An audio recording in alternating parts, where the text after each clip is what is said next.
Good morning.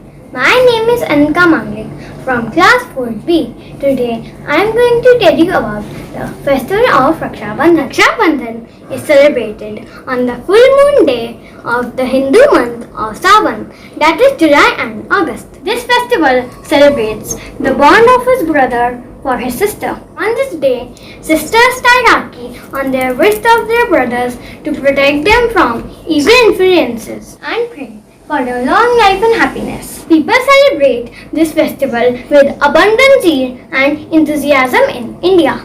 Wishing you all a very happy Rakshabandhan.